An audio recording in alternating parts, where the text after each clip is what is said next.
Go Ace! Go Ace!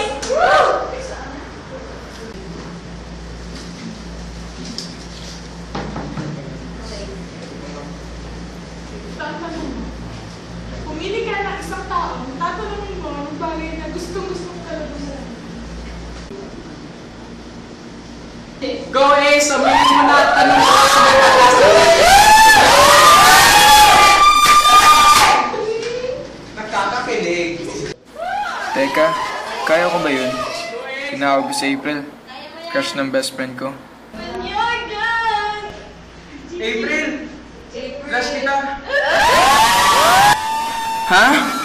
Nawala yata yung sa katinuan yung utak ko. Oy! When you're done. Ma'am, Sige, my heart that misses you. When you're done. Goodbye! Hindi ka rin.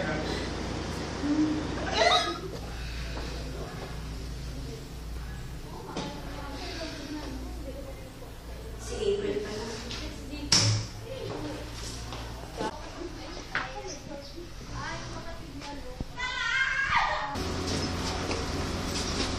Hoy, paraanin nyo nga yan! Magasgasan nga yan! Tigilan mo nga ako, Ace. Ang epal mo talaga. Jelly! Uy, Jelly! Jelly Ace! ka. Uy, Jelly! Jelly! Jelly Ace! Nagsiselos ka ba? Bakit naman magselos kay April? Tigilan mo nga ako, Ace. Pero... Umalis ka sa harapan ko.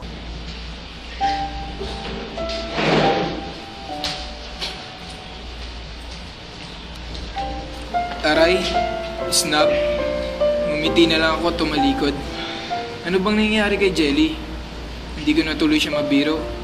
Hindi ko na malapitan. Bakit? Sorry, nagmamadali kasi ako, Ace. Bakit bigla ka na naging ganyan, Jelly? Hindi mo na ako pinapansin at kinakausap. Bakit ba, Ace? Bawal ba na hindi kita pansinin o sa akin? Ha, Ace? Hindi naman.